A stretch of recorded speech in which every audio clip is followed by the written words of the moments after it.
Welcome, everyone. I'm Jeffrey Goodman, Director of Marketing and Development for the YMCA of Northwest Louisiana, and we're here at 318 Latino Studios for Shreveport-Bossier, my city, my community, my home. And I can't wait to have today's discussion. Our guest is Dr. Toya Graham. So, Toya, thanks so much for being here. Really appreciate it. I'm excited to be here. Glad the schedule finally worked where we could connect and talk. I know we've been working on this for a while now. We have. We'll hop in. Thank you again. And if I get anything wrong, please let me know. But since 2014, I believe you've served as the executive director of the Carolyn W. and Charles T. Beaird Family Foundation, one of the largest and most impactful family foundations that our community has. Just in 2022 alone, the foundation awarded over $1.5 million to nonprofit organizations. The foundation has 2 grant cycles, a fall cycle and a spring cycle. So let's start here today. If we could, talk to me about some of the kinds of projects the foundation is looking to fund. It's looking to fund. Well, the foundation has a storied history here in Northwest Louisiana. Having started in 1960, little known history fact, we've been around for 6 decades. But in more recent years, the last couple of decades, family members have been in the fold of the foundation and have been very involved with grant making.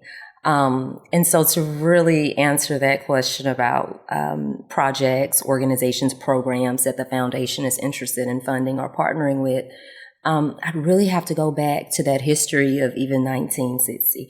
Although we've evolved over time, of course, we're now 4 generations into family members being involved with the foundation. The tenets and the philosophy, the mission, the vision that started this work continues to hold true today. If you had an opportunity to visit our website, you saw that a part of our mission and vision statement states that our foundation is interested in supporting projects that are small, local, innovative, and the part I think that excites me every day is sometimes unpopular projects. And so what that means is we have been able to, at least during my tenure, that will be the history that I'll really focus on, is support the full spectrum of nonprofit organizations in our area. Those that are small, that are grassroots, that the founders and executive directors had an idea about something, a passion about a particular aspect of our community that needed response efforts, and they came to the foundation. We've been a part of that history of seed funding for many nonprofits, and nonprofits that have been around for years, decades even, when they are interested in seed funding for projects that are might not have that evidence base just yet, but they've done their research, they know the local needs, they've spoken to community members on what those needs are and what the solutions are. They've come to us for seed funding as well. And what we've been able to do with that is learn along the way. So by supporting those small, local, innovative, sometimes unpopular projects, we've been able to share with other nonprofit partners when they come to us seeking funding or partnership. Here's what we've seen with an organization in the past. You might want to check in with that executive director. So really serving as a bridge.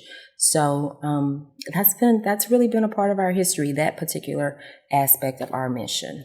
And it's amazing. I pulled up, I don't know what you call it exactly, maybe the grant report from 2021 or 2022, and the amount of projects that you support. I can see it in my head, kind of the report. I would say, you're supporting upwards of 50, maybe 100 different organizations on an annual basis, something like that. Is that accurate? That's accurate. Locally around that number. And the interesting fact of that, I wish we could really illustrate this on the foundation site, is so many of those organizations serve as bridges to other nonprofits and collaborators with schools and other governmental entities. So the impact of those 40 to 50 nonprofits that have been supported in those given years is tremendous. It's beyond even the dollar number that you see, the number of individuals who are impacted by that. I mean, I imagine we try to pull that one day, it would be so many citizens here would be impacted in a positive way. Yeah, I mean, like I said at the beginning, I know you guys truly are one of the most important and impactful foundations that we have. So we're so fortunate and grateful for the work that you're doing. Thank you. Thank you. Absolutely. So one of the reasons we started this podcast is to help our community cultivate a healthier self-image by highlighting the important work taking place amongst us that people may not know about, like the work you're doing at the Carolyn W. and Charles T. Beaird Family Foundation. On this podcast, we've also spoken a lot about how to become a stronger community. Mm-hmm. In your opinion, how do we do a better job of moving from a me to a we community? Jeffrey, were you in my home this morning when I spoke to my kids about I, me, we? Taking that to community, it's multifaceted.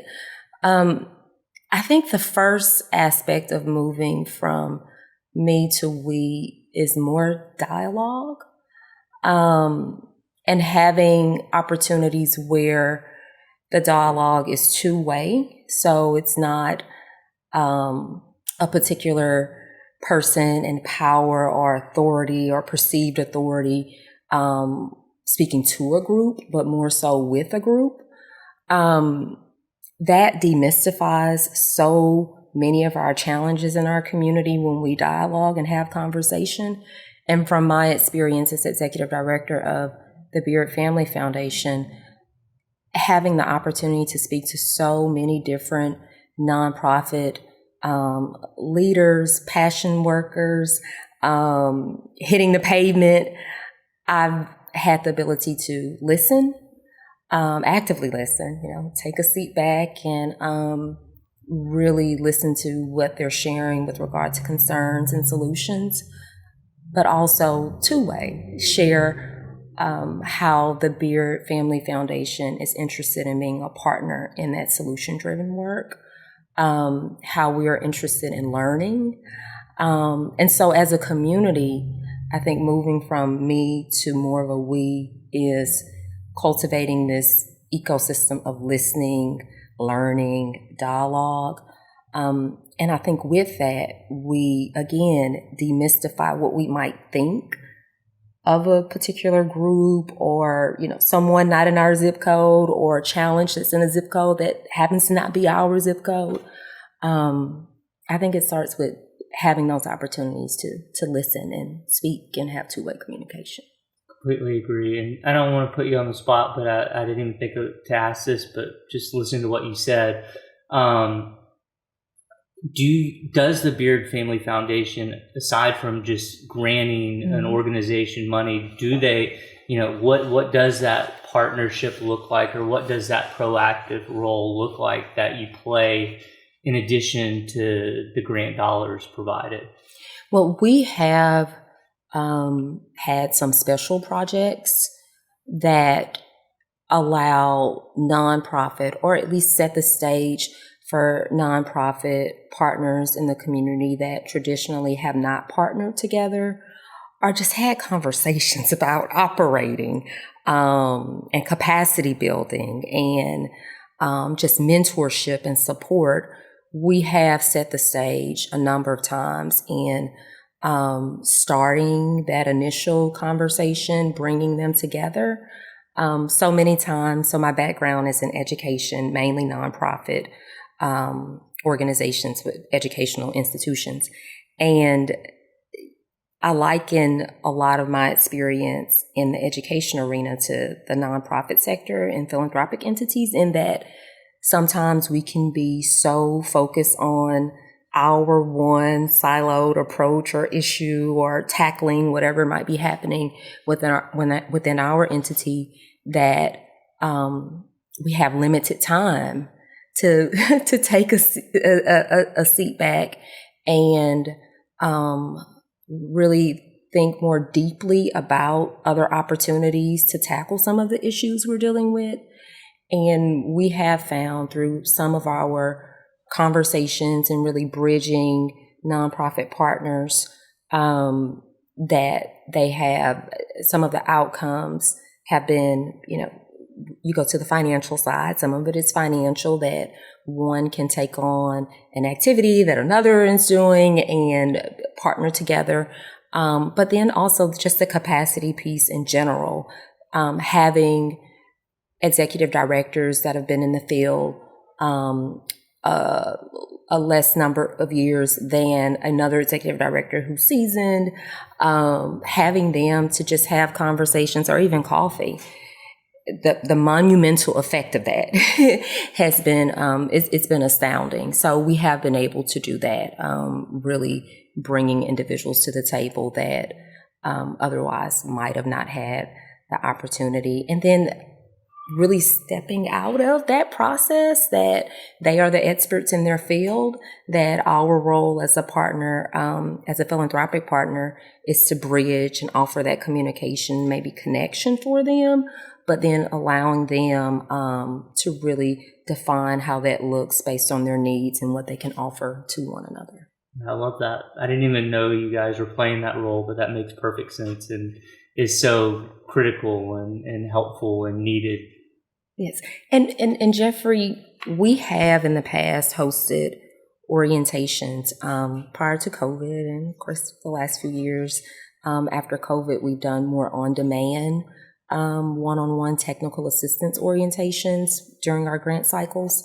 But when we were hosting those in-person orientations, every single time, so twice a year, there would be a nonprofit partner who would say, "Oh, I didn't know, Jeffrey across the table was offering that service.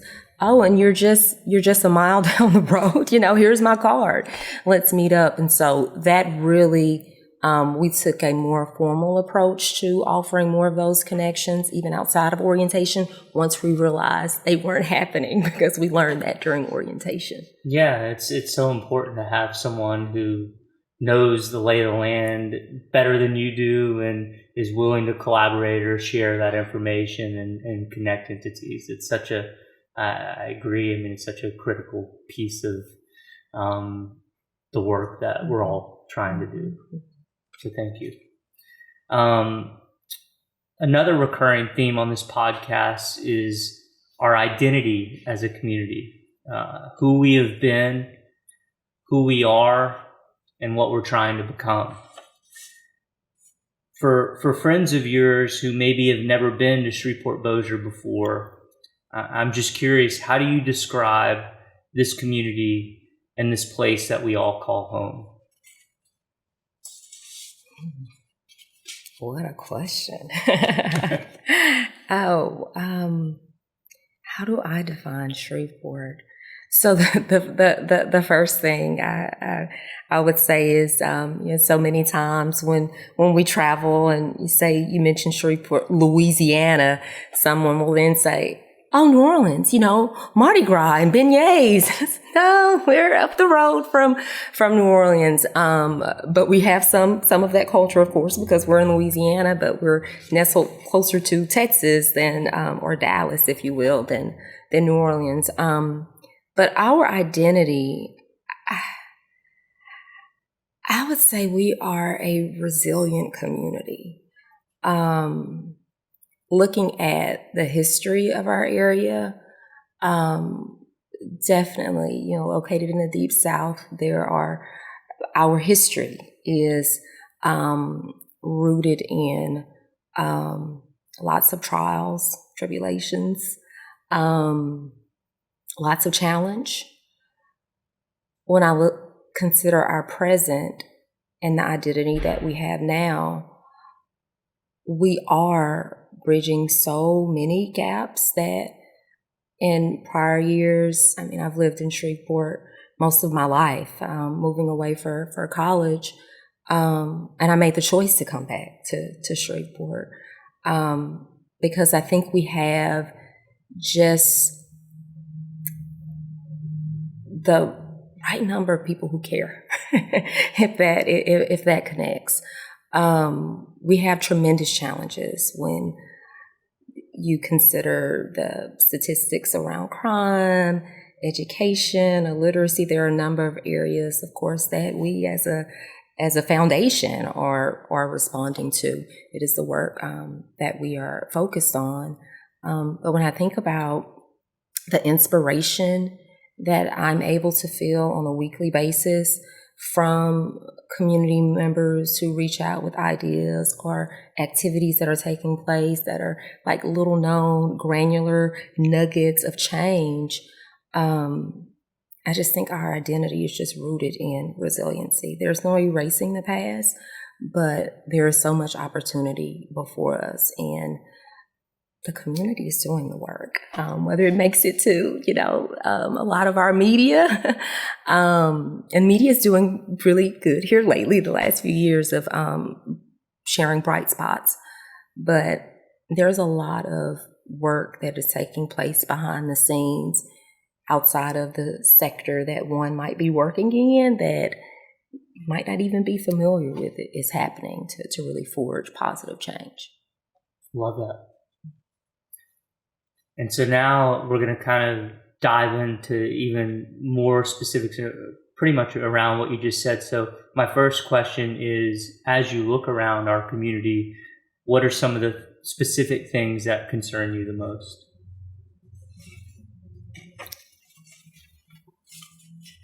I'll start with probably one of the universal concerns for so many individuals in our city, and that would be crime.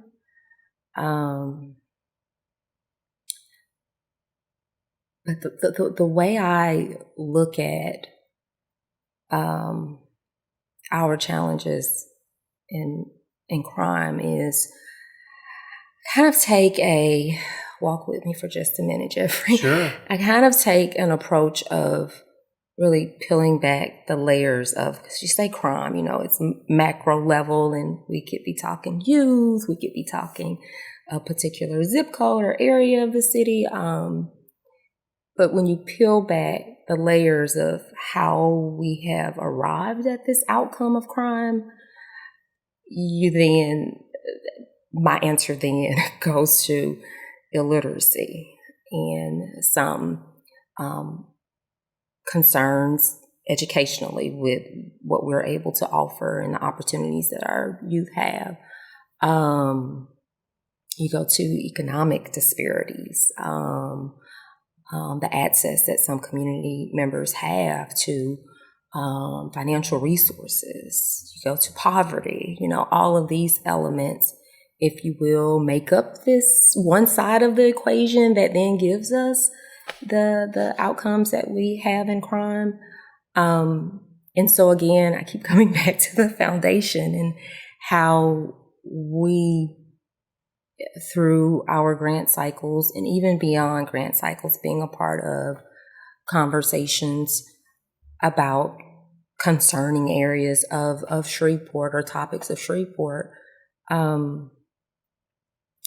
there are individuals who are doing the work of not only responding to illiteracy, for instance, when we think of literacy volunteers at Centenary, or the many out-of-school time programs that folk have reading components after school and offer summer programs for youth so that the summer drain, is not a summer brain drain. It's not happening with them. When you think of those entities, I'm hopeful.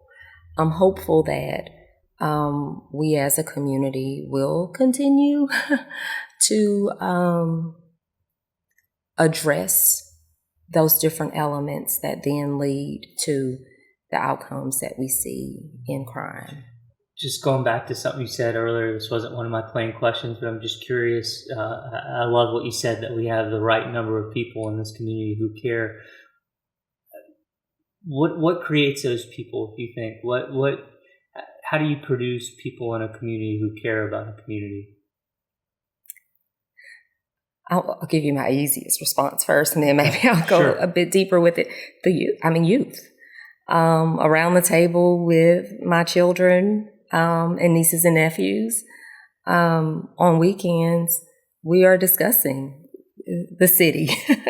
And you'd be amazed, not you, but, just in general, of what a 5-year-old, understands about kindness and compassion and what awareness they have when they see someone who may be unhoused with a sign, that they care and that they want to find a solution and they want to talk about it. And I can recall, many, many years ago as a child, asking my family members, tough questions. And some family members of a certain generation did not discuss that because it didn't affect you. But seeing youth who are interested in our community and want to know more about, they know about all the good, when you think about, especially young children, because they have boundless imaginations and energy and just excitement. But when they are interested in really having a conversation around a challenging topic and they want to share ideas on what they can do or how they can volunteer or what they should be saying to a classmate who might be experiencing something that's troubling, that definitely, that gives me hope. And then on a deeper level with that question. Let me interrupt 1 second. You're obviously serving as a role model and a positive influence to spur on those conversations or to encourage those conversations.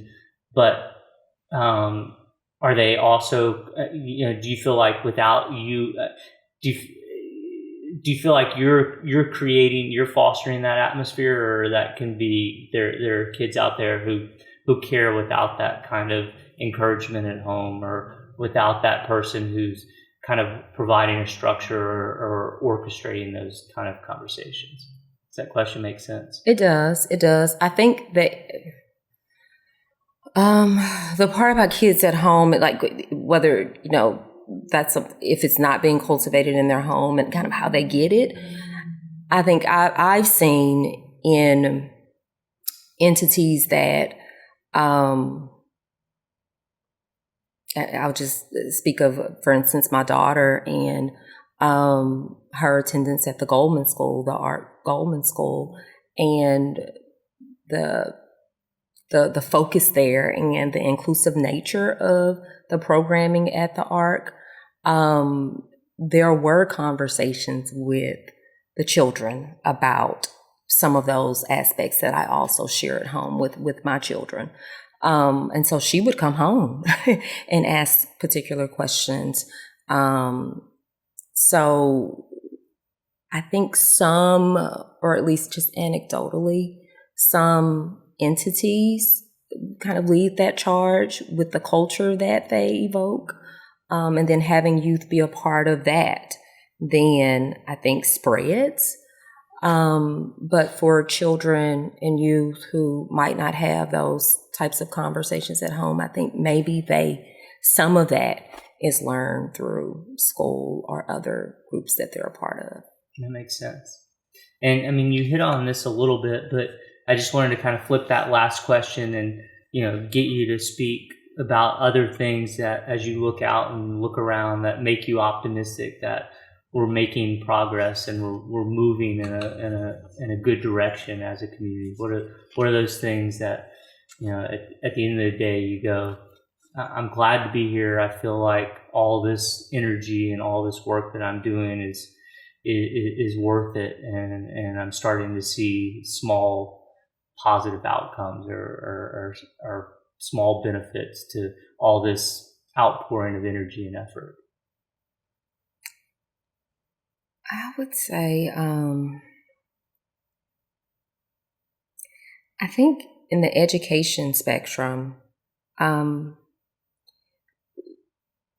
our schools have become more and more focused on or at least sharing publicly. I'm sure there are lots of activities happening internally, but sharing publicly their focus on the social emotional side of youth and the mental health focus, the ACEs focus within the school system, adverse childhood experiences study and trainings that are happening locally.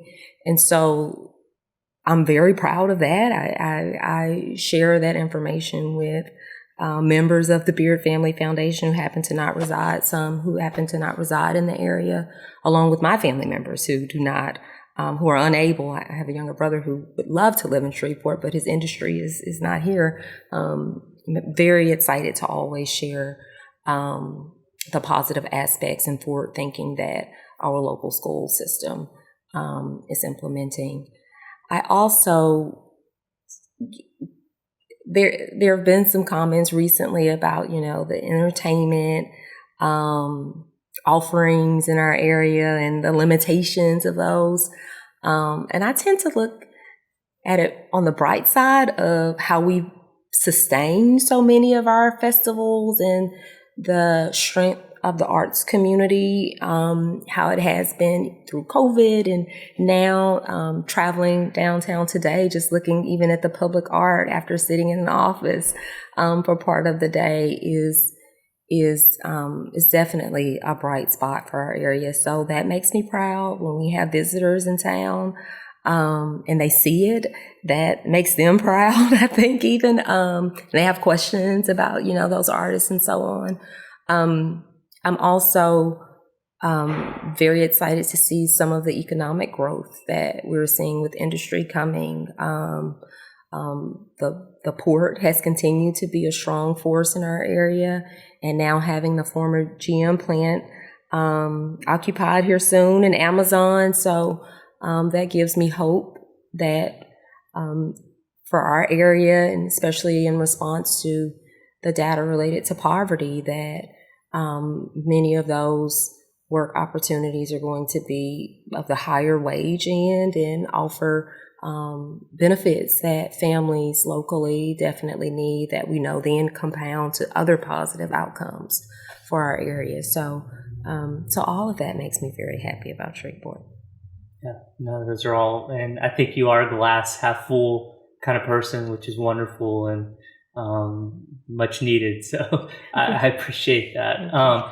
Those are my main questions. We have all the time in the world. Are there other things that keep you up at night, or that are really important to you that we didn't touch on, or that you would like to share? I know you're involved in so many aspects of the community with your work at Beaird Family Foundation and outside of that. So anything else that you'd like to talk about or share, I'd be more than happy to do that. Well, there's lots, Jeffrey.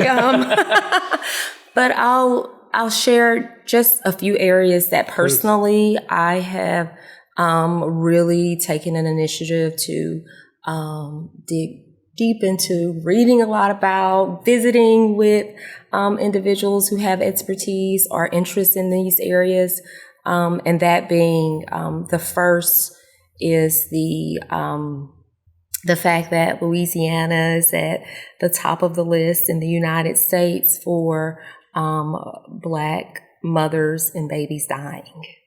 That a Black baby born in Louisiana is twice as likely to die than a white baby. And just understanding some of the preventative measures that are being taken and how we share more of that information locally has been an area that I've definitely taken a focus on personally.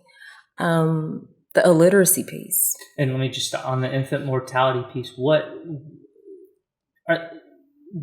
talk to me about some of the reasons that is the case, that an African American baby is twice as likely to experience infant mortality than a baby of another race. Mm-hmm.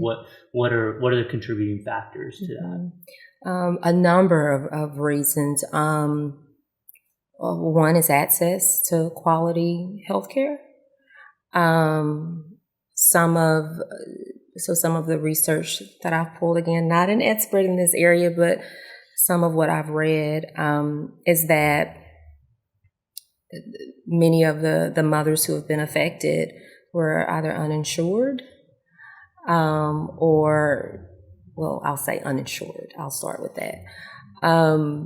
There's also the healthcare bias that for some mothers with health concerns, having issues and going to their doctor, and there being a bias and really believing the mother, based on, the pain that she might be having or the issue that she's experiencing, and not following through with treatment properly.